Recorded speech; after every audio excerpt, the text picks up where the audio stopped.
can get started, I guess. I will start talking for no reason. No. Good morning. I am Tamara Safarik. I don't know if I need this for us, but this morning we have Christian Madrid-Estrada, right, from Espanola Pathways Shelter here to talk to us. This morning we kind of talked about awe, but also about how we become very self-reflective, and I think in the last 3 years we've become very internal focused. In the last 3 years, they've gotten this shelter up and running, and I think our helpers have had to be outside focused, and we greatly appreciate that. And so we've asked Christian to come here today to talk to us a little bit about the shelter. My understanding is in January we're going to actually do a drive for the shelter as well. But he's going to talk to us about what's going on now and then maybe ways that we can assist as well. So I'm going to turn it over to Christian for now, and we'll have some time for questions at the end. Sure. Thank you so much. Yeah, my name is Christian Madrid-Estrada. I was born and raised in the Espanola Valley. Myself personally, as a child, I did experience homelessness for a bit. So it's always been something that's been near and dear to my heart, and we live in a community where, you know, we deal with a lot of hardships, a lot of intergenerational traumas, and a lot of students and children who face adverse childhood experiences that negatively impact their lives moving forward. And a lot of those things culminate, unfortunately, into either mental health disorders or substance use disorders. So historically, over the last, I would say probably 5 decades or so, there was always efforts made to try and get a shelter going in the valley. And there was always a lot of pushback, and it was never really able to materialize. So a few years ago, I used to work with United Way of Northern New Mexico with the Collective Impact Team, along now State Representative Roger Montoya. That was one of the things that was identified as a critical need in the community, and our work through Collective Impact was to bring organizations together to convene local stakeholders and see what we can do in terms of actionable, measured outcomes and supports, and kind of get those projects up off the ground and then kind of get them moving along. So the shelter was identified as a huge need. We spent a lot of time looking at different areas, learning about different types of shelters and what could be done to kind of get a shelter going. And we dealt with a lot of NIMBYism. A lot of people were like, yes, we'd love to have a shelter, just not in my backyard. They were saying, you know, like, yeah, it'd be great to have a shelter like 10 miles out of town. And it's like, well, the people that are experiencing chronic homelessness don't have access to viable transportation, so 10 miles out of town is not going to work. They need to be in a place where it's easy to access resources and where service providers can have ease of access to them to be able to directly provide those comprehensive services that they so need. And when we think of homelessness, right, homelessness is such a multifaceted, complex problem. It deals with a multitude of factors, everything, like I mentioned earlier, from substance use disorders to mental health disorders.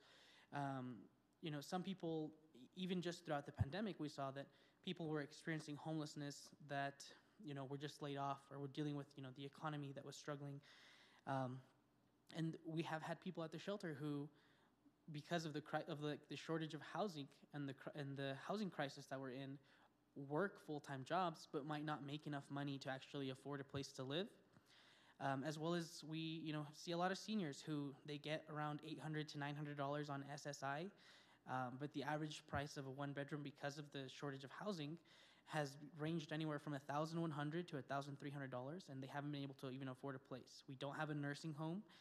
So that's another issue. So it's all these different factors, right, that compact to really aggravate the situation and make it a lot more difficult for people that are experiencing chronic homelessness or even short-term homelessness to receive services. So in getting the shelter going, it was a long process. We brought together tons of organizations that were either providing direct services directly, like recovery services. We brought together the churches in our area, as well as state and local government agencies like the city and the county and the Mortgage Finance Authority, and really addressing this critical need. So once it was identified, it was looking around and seeing if we could find some type of funding to support this. Now, at the time, State Representative Joseph Sanchez had a junior appropriation of $225,000, and that was the seed money that really helped us establish ourselves as an organization and kind of build the groundwork and the foundation for where we are today. So the Espanola Espanola Pathways Shelter is now, it's a low barrier shelter. That means that individuals are allowed to stay. We don't require proof of vaccination. We don't require copies of IDs or anything like that, which plenty of shelters do, which is difficult because these individuals don't usually have those things on them. They either sell them, they get stolen, they lose them. It's kind of hard for them to keep track of all of these things. So individuals are allowed to stay at the shelter. If they come in drunk or high, that is fine.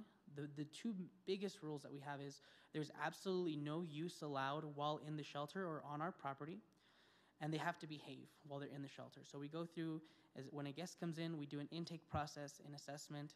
We go through all their stuff, search it. Everything that they have on them gets locked up for the night. The things that they are allowed to take into their dorms include a book, their cell phone, maybe a charger or an extra blanket if they'd like. But other than that, everything gets put away.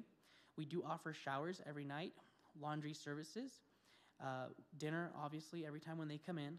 And then if they need any additional services like case management, that is allowed as well. So we work to schedule with them. So for this calendar year, by the end of this year, we will have put 85 people into detox programs and 65 people into rehab programs. That includes in-state and out-of-state. So states like Texas, Colorado, and Arizona. And what we do is we work with other agencies. If an individual comes in and they're saying, I really want to get into a rehab, I just don't want to get into a program here. We have found that the majority of the successes that we have are with individuals who are placed in an external program that is alien to them because there's a lot less local triggers to them that could affect their relapse. So we'll work with agencies. If we have discretionary funding, we try to use it to either pay for a bus to get them there or to pay for the intake at that facility. But we have had some really good success with that. And the shelter, in the amount of time that we've been around, has changed a lot. So it started off just as, and we'll go to that slide. Give me 1 second. So when we first started off, identifying the building was huge. We found a commercial property there on Riverside, which is just the main street in Espanola, 628 North Riverside. It used to be a Fox Chiropractic and an Express MVD. So we identified that as the property, came in as tenants, did a ton of construction improvements, but in the meantime, while all that was being done, because it took about a year of construction to get going, we had a need. It was cold in the winter, so we started an emergency warming site. And services were provided there, such as meals, clothing, tents. Everything was monitored as best as we could for the time.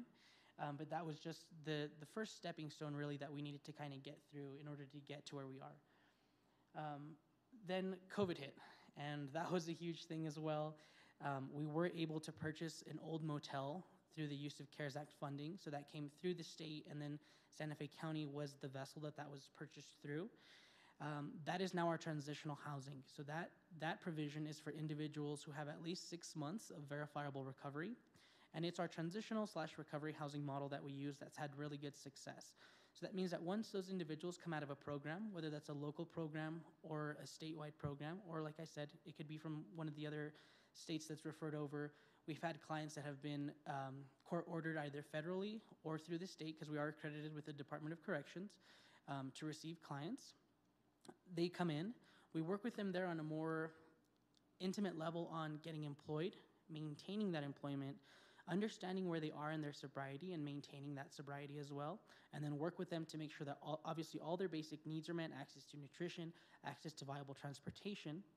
And currently, and it's the first time in our history that we've been able to say this, but 100% of all of our clients that are at our transitional housing are employed. They've been maintaining their employment throughout the longevity of their stay. They have their own transportation, whether that's through vehicles donated from community members or other, and they're all on track to graduate. So they're all employed, have their own transportation, and have been maintaining their sobriety either through AA or NA meetings or other support groups or counselors. So that's been huge. In the last fiscal year that we had, which was June of last year, or July of last year through June of this year, we had 10 individuals that completely graduated out of that program. That means that that's 10 more people that are not experiencing chronic homelessness, that have their own place to live, have their own transportation, are maintaining all of these wonderful, vital necessities in order to ensure that they have a stable life. So that kind of work is, why we have the name Pathways, where the shelter is to really deal with like the critical emergency services that an individual is experiencing when they're experiencing chronic homelessness, right? So it's really about getting that assessment done, seeing where that individual is, and trying to make sure that the services that we can provide are prescriptive to the needs of that individual, because it is different for everyone. Some people might not have any substance use disorders or mental health disorders and might just be down on hard times. How can we help that person as opposed to this other person who might have years of exacerbated drug use, which might even contribute to some type of mental health disorder. So it's really just about making sure that each individual is, each person that we serve is treated as a person as opposed to just a quantifiable metric, that can be used for reporting and stuff like that. So one of the things that we've really prided ourselves in is, as a shelter, really working with community making sure that we have really strong community partnerships with not just churches, but also with service providers directly, because we know that as an organization, we're never going to be able to do it all, right? No organization is. So we might be really great at X, Y, Z, but then there might be an organization that can do A, B, and C way better than we can, and might be doing it in a way that we're not, right? So it's really looking and taking these best practices, seeing how we can implement it into our work and our program. And there are things that some agencies do that we will never be able to do. So it's looking about making sure that we can have a partnership where that service can be provided through collaboration to the clients that we serve, so that there's as many overlapping layers of support to really ensure a comprehensive care plan for all of the people that we serve. And in doing so, have had such great success. So for this year, like I said, making sure that 65 people got into rehab, and that's huge. That's a huge undertaking. 85 people into detox programs. By the end of this year, we'll be at 17,000 meals served for this calendar year, which is huge, because obviously that's a huge need that goes alongside the clients that we serve. And as well as that, probably about right around 3,000 showers that would have been provided for this year as well, and right around 2,700 loads of laundry provided to the clients. Which is huge. Dignity through hygiene for individuals who are suffering with chronic homelessness is huge. Imagine trying to get a job interview, not having a place to stay, not even being able to shower or get a clean set of clothes. That makes a big difference in some people's lives. And we try to keep a pantry of as many things as possible, everything from hygiene materials, not just general toothbrushes, toothpaste, shampoos, all that stuff. That's great. Also feminine hygiene products, which are really hard for females experiencing chronic homelessness, having access to those. For families, diapers, access to formula and baby food. Clothes, we try to keep as well as stocked a clothing pantry as we can, especially now in the winter with jackets and stuff like that. We have been getting a good amount of donations for women's clothes, but one of the things that we really need is men's clothes, because it's disproportionately represented, the amount of men that are experiencing homelessness as opposed to women.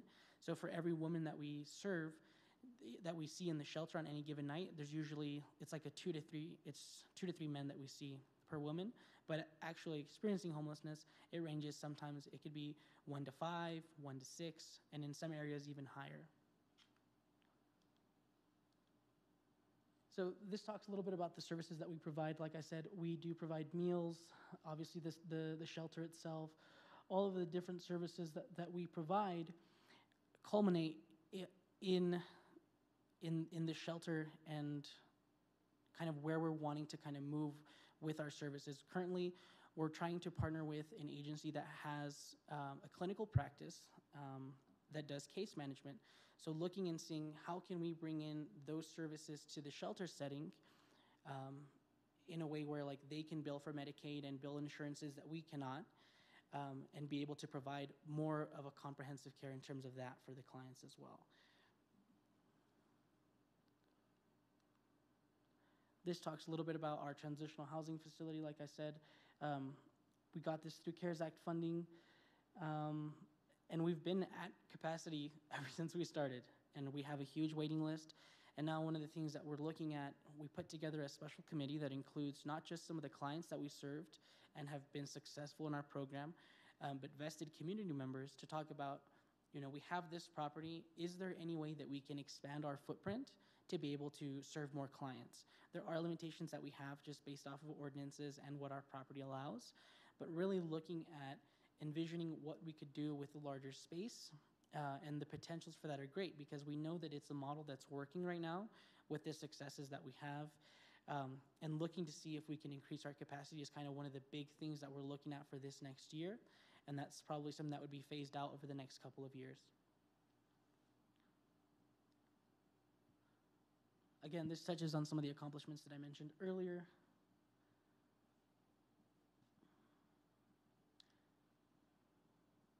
And I think that that's probably pretty close to the end of the slide here.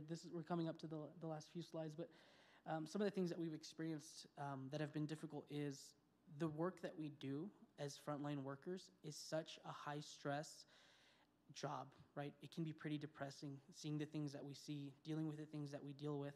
All of our staff is trained in, handling de-escalation of conflicts and things like that, CPR, Narcan administration, all of those great things. But to have to save people's lives, right? As a frontline worker, bringing somebody back when they're ODing, a lot of that stuff is pretty traumatic, right? The average person doesn't see that on a regular basis. So what we found is, like, for us, making sure that we can ensure access to counselors or therapists for staff has been huge because it's a job that, like, the turnover rate is so high, right? Nobody wants to work overnights, especially, 12-hour shifts. So that's one of the things that we've dealt with. We're like, the staff that we can keep for longer than 6 months, you got to hold on to them like gold because it's such a high stress job that's pretty demanding, but it's really good work, and it can be some of the most meaningful and impactful work that you do in your entire life.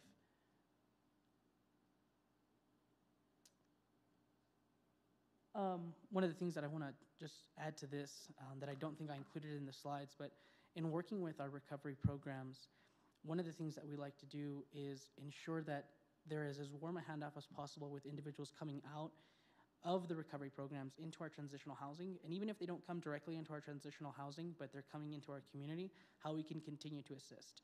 So graduates that came out of recovery programs this year, we employed about 6 of them directly as shelter staff, and then they were able to transition into other jobs as well. At the property that we have, it's below us. Below is the shelter, obviously in the back. Above us, there's a Goodwill. Then there's a nonprofit wellness center in the middle where they do like dance classes and stuff like that.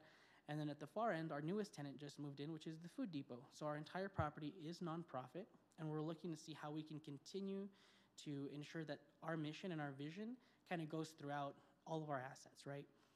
So with the Food Depot coming in, looking to partner with them on a project called Casita de Comida, which is a free grocery store essentially for the whole community.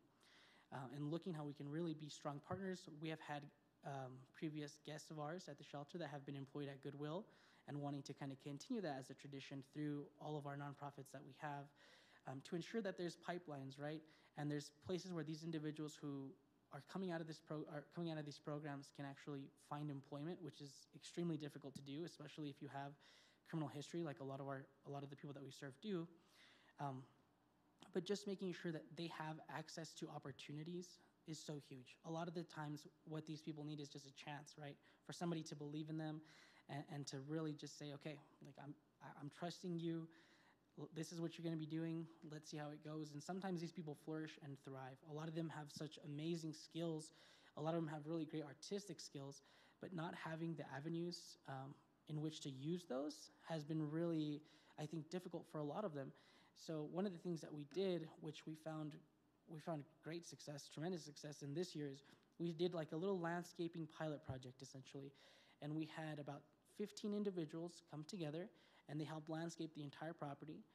And the pride that they got from that, like historically, it's always been difficult with individuals dealing with chronic homelessness. They bring a lot of trash, right? They'll load up carts, take them to wherever they're staying. They'll leave them. They don't want them anymore. They'll start to hoard stuff. And one of the things that we saw is through that program, the pride that they had in like, wow, we kept this place clean. Look at what it's looking like. Really helped cut down on the overall littering and kind of hoarding, for lack of a better term. But yeah, I mean, like now we'll see people, if somebody tries to bring stuff and just like leave a mess, the rest of the clients will be like, you got to clean that up. Like, so really seeing that pride that they have and that sense of ownership is really that's been one of the things that's like really remarkable. So looking at how we can continue to do things like that that are more holistic and therapeutic in a sense, right? Whether that's like something as simple as a mural project or landscaping, but really looking at these individuals and really wanting to provide those holistic therapies is something that we're looking forward to in this next year. So plans for, again, mural project, continued landscaping, some type of community garden are all things that we want to do to really help these individuals feel more invested and active and engaged, as opposed to just providing services, right? In a clinical level, all that stuff is going to be there and all of that's great, but it's also about identifying what the root causation is for why these individuals are in the position that they're in and how we can continue to address that. This actually just demonstrates kind of the vision that we have. So the motel is in this L shape as it's shown up there. Currently we have 14 units. And this is kind of what we want to reimagine it as. So as you can see, it has solar all above the top. So we want to be as eco-friendly as possible as we can with this renovation. Obviously, the most effective way of staying clean and renewable is just by upcycling, right? We don't want to have to demolish and build all brand new, but if we can take what's existing and remodel it in a way that allows us to be a lot more carbon neutral, that's what we want to do. So water catchments, solar, community gardens are all the things that we want to do to ensure that not only are we being able to provide a higher quality of care and a higher quality space for the clients that we serve, but also doing it in as environmentally friendly a way as possible. I'm just real quick, yep. So this is a slide that shows a list of all of the community partners. There are some missing. We would not have enough space to list them all, but it's through contributions from these agencies and from committed and devoted community members that really make a difference and allow us to do the work that we do. And we're looking to just every year, just bigger and better, and to continue providing these critical services because there's so much need. But we're open to anything, right? So if individuals want to volunteer, there's volunteer opportunities. If they want to donate, any of the materials that we use on a regular basis, so food, clothing, things like that, monetary donations are great as well. Those go through. They can be made directly to us. Just denote what you would like it to be used for, and it'll be allocated for that purpose. And donations can also be made on our website. So that's just www.espanolapathwayshelter.org. So, yeah, any questions? Do you have any questions? Okay. Does anybody have any questions?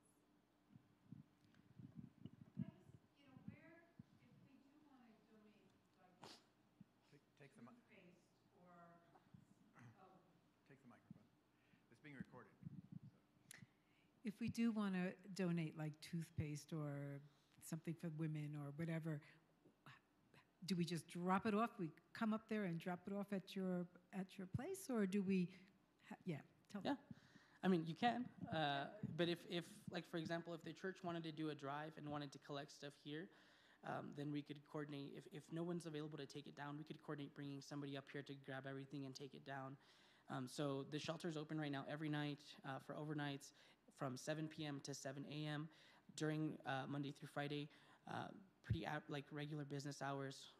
We're usually there during the day. So if you want to drop off stuff during then, you can. I will give my card out so you guys have access to just reach out to me directly if you are planning a donation and want to drop it off. That way we can make sure that somebody's there to meet you and be able to take that stuff inside. And I think our social justice committee is going to do a drive in January so that we'll collect here, but that's one time, so all year. I'm sure they don't need things just in January. Any other questions? I was curious about the balance in terms of staff and clients between the Pathway Shelter and the Pathway Village. Yeah, so we have a lot more staff at the shelter because for every night that we do overnights, we need to have at least 2 staff. So right now we have 7 direct care staff that work throughout the week, and they alternate. So they'll be like one day on, one day off, and they'll go like that for 3 days, or they'll have 3 days on, and then they'll have a 2-day break in between. And for the village, we have one on-site safety captain that actually lives there. And then we have our case manager that works there directly. And then they get support from the shelter, obviously.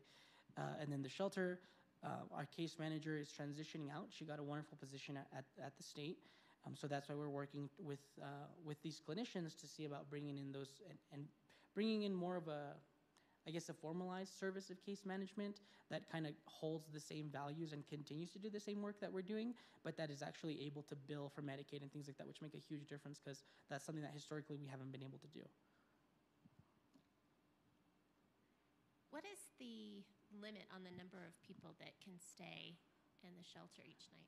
So we have a provision. We have space for about 12 men and 12 women and up to 2 families if needed. We do have 1 full family room, which is pretty modular, so it can be rearranged to whatever the needs of that prescriptive family are. So if they come in with a toddler and they say, we just need the crib and the changing table, great. Everything else we take out, we store to ensure that they have just what they need. There's no clutter and that it's a safe space. And that is separate from the men's dorm and the women's dorm. And we have, like the nights that we have been at capacity, we have not been able to, we've had to turn people away, which is unfortunate because it is first come, first serve. And we're really working with and continuing to try to have this conversation with the fire department of like, if it's an emergency, like, are we allowed to set up some extra bunks? Like, can we put people on the floor? So far, the answer has been no, which totally understandable. There's ordinances and stuff like that. But really wanting to figure out, like, we know that the number of people that we serve is so much higher. So how can we ensure that all of those individuals have access to shelter? Any other questions? Well, thank you so much. This has actually been very eye-opening for myself. I don't know if, for anyone who knows anyone that works at Lanel, if you do donations, Lanel will actually do kind of a 50% extra on that if you do it through their website too versus other sources, so just as a FYI.